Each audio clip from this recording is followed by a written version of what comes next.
بسم الله الرحمن الرحيم. الرحمن علم القرآن، خلق الإنسان علمه البيان. الشمس والقمر بحسبان، والنجم والشجر يسجدان. والسماء رفعها ووضع الميزان، ألا تطغوا في الميزان. وأقيموا الوزن بالقسط ولا تخسروا الميزان. والأرض وضعها للأنام، فيها فاكهة والنخل ذات الأكمام، والحب ذو العصف والريحان. فبأي آلاء ربكما تكذبان؟ خلق الإنسان من صلصال كالفخار، وخلق الجان من مارج من نار. فبأي آلاء ربكما تكذبان؟ رب المشرقين ورب المغربين. فبأي آلاء ربكما تكذبان؟ مرج البحرين يلتقيان، بينهما برزخ لا يبغيان. فبأي آلاء ربكما تكذبان؟ يخرج منهما اللؤلؤ والمرجان. فبأي آلاء ربكما تكذبان؟ وله الجوار المنشآت في البحر كالأعلام. فبأي آلاء ربكما تكذبان؟ كل من عليها فان، ويبقى وجه ربك ذو الجلال والإكرام. فبأي آلاء ربكما تكذبان؟ يسأله من في السماوات والأرض كل يوم هو في شأن. فبأي آلاء ربكما تكذبان؟ سنفرغ لكم أيها الثقلان. فبأي آلاء ربكما تكذبان؟ يا معشر الجن والإنس إن استطعتم أن تنفذوا من أقطار السماوات والأرض فانفذوا، لا تنفذون إلا بسلطان. فبأي آلاء ربكما تكذبان؟ يرسل عليكما شواظ من نار ونحاس فلا تنتصران. فبأي آلاء ربكما تكذبان؟ فإذا انشقت السماء فكانت وردة كالدهان. فبأي آلاء ربكما تكذبان؟ فيومئذ لا يسأل عن ذنبه إنس ولا جان. فبأي آلاء ربكما تكذبان؟ يعرف المجرمون بسيماهم فيؤخذ بالنواصي والأقدام. فبأي آلاء ربكما تكذبان؟ هذه جهنم التي يكذب بها المجرمون يطوفون بينها وبين حميم آن فبأي آلاء ربكما تكذبان ولمن خاف مقام ربه جنتان فبأي آلاء ربكما تكذبان ذواتا أفنان فبأي آلاء ربكما تكذبان فيهما عينان تجريان فبأي آلاء ربكما تكذبان فيهما من كل فاكهة زوجان فبأي آلاء ربكما تكذبان متكئين على فرش بطائنها من استبرق وجنى الجنتين دان فبأي آلاء ربكما تكذبان فيهن قاصرات الطرف لم يطمثهن إنس قبلهم ولا جان فبأي آلاء ربكما تكذبان كأنهن الياقوت والمرجان فبأي آلاء ربكما تكذبان هل جزاء الإحسان إلا الإحسان فبأي آلاء ربكما تكذبان ومن دونهما جنتان فبأي آلاء ربكما تكذبان مدهامتان فبأي آلاء ربكما تكذبان فيهما عينان نضاختان فبأي آلاء ربكما تكذبان فيهما فاكهة ونخل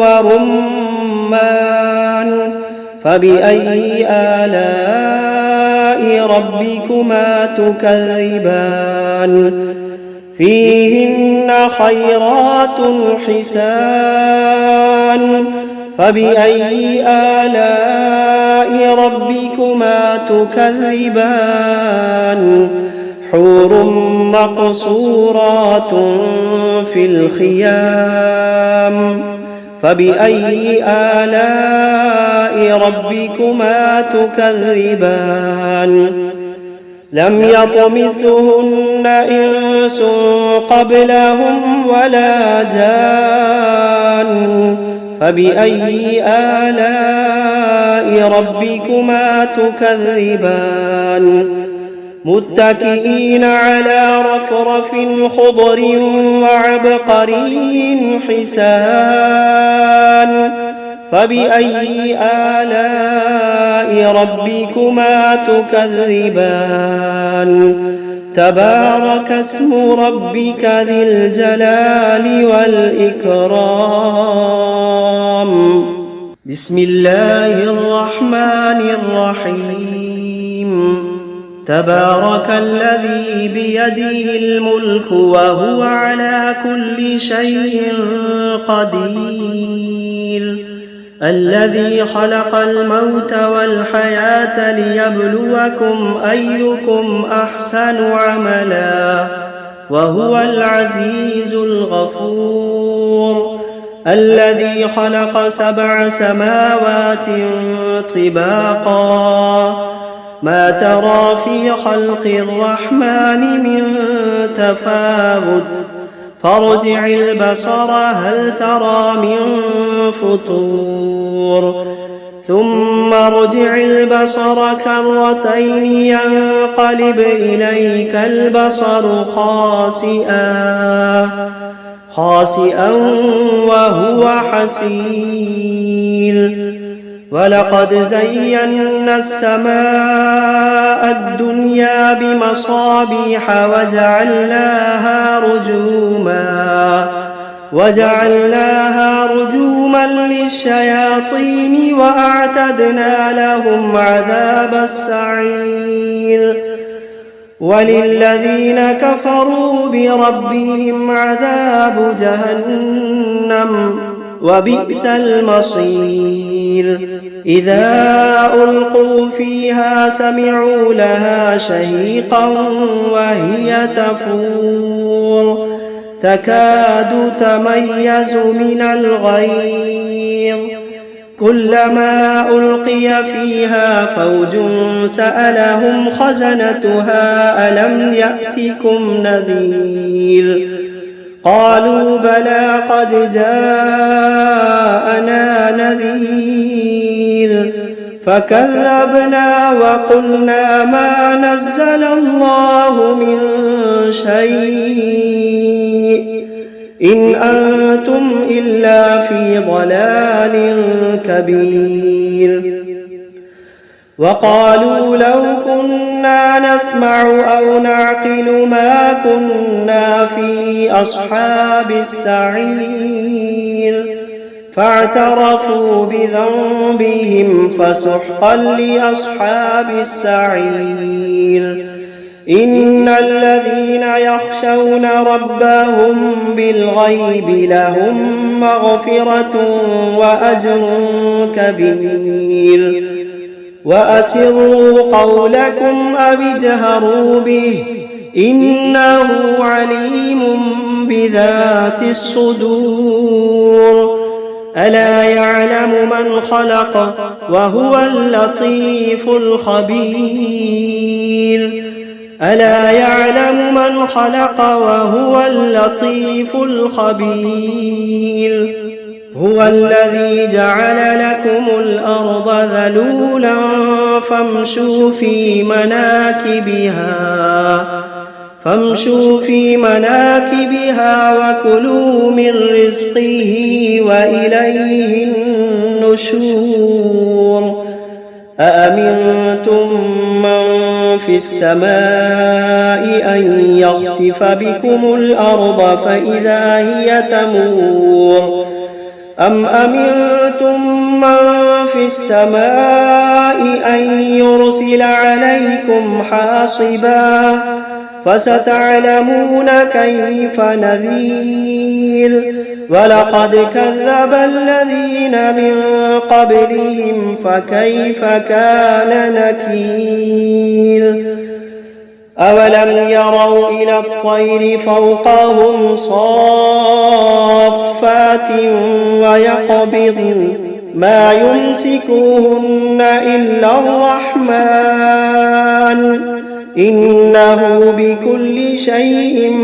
بصير أمن هذا الذي هو جند لكم ينصركم من دون الرحمن إن الكافرون إلا في غرور أمن هذا الذي يرزقكم إن أمسك رزقه بل لجوا في عتب ونفور أفمن يمشي مكبا على وجهه أهدى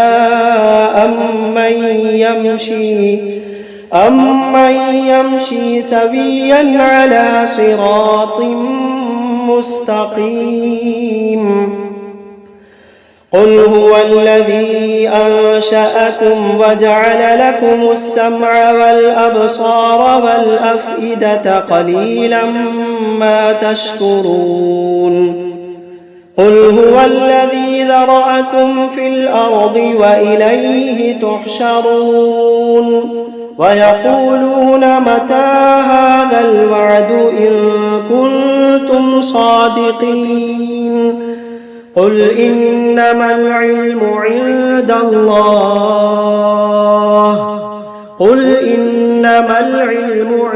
الله وإنما أنا نذير مبين فلما رأوه زلفة سيئت وجوه الذين كفروا وقيل هذا الذي كنتم به تدعون قل أرأيتم إن أهلكني الله ومن معي أو رحمنا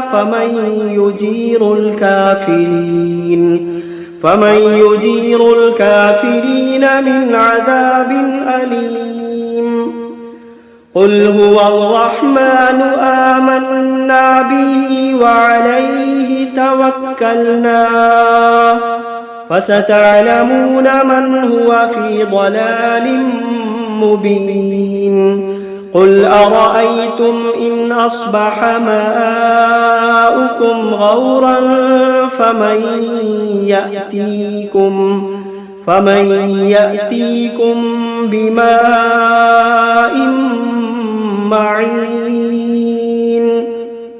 بسم الله الرحمن الرحيم قل أوحي إلي أنه استمع نفر من الجن فقالوا إنا سمعنا قرآنا عجبا يهدي إلى الرشد فآمنا به ولن نشرك بربنا أحدا وأنه تعالى جد ربنا ما اتخذ صاحبة ولا ولدا وأنه كان يقول سفيهنا على الله شططا وأنا ظننا أن لن تقول الإنس والجن على الله كذبا وأنه كان رجال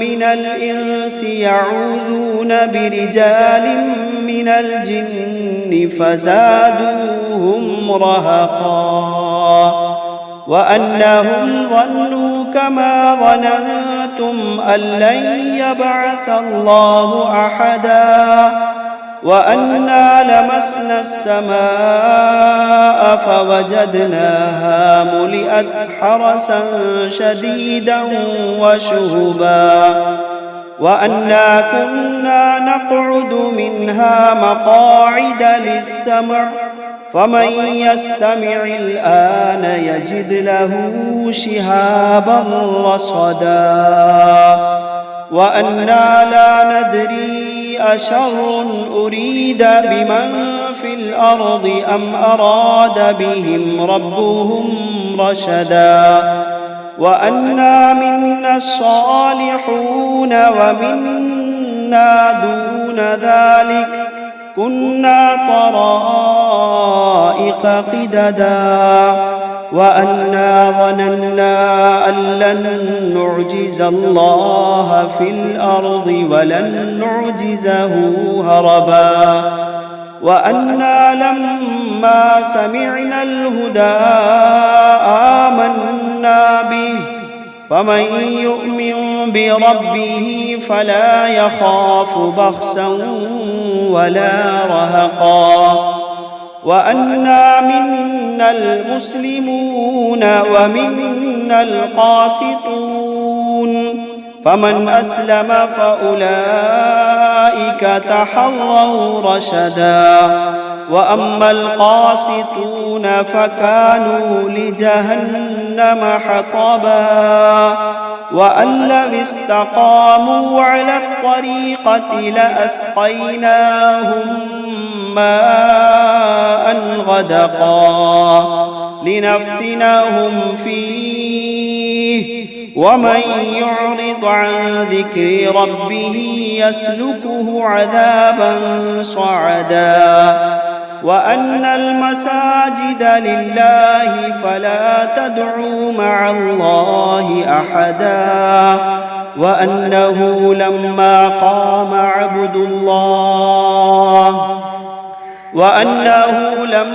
قام عبد الله يدعوه كادوا يكونون عليه لبدا قل إنما أدعو ربي ولا أشرك به أحدا قل إني لا أملك لكم ضرا ولا رشدا قل إني لا أملك لكم ضرا ولا رشدا قل إني لن يجيرني من الله أحد قل إني لن يجيرني من الله أحد ولن أجد من دونه ملتحدا إلا بلاغا من الله ورسالاته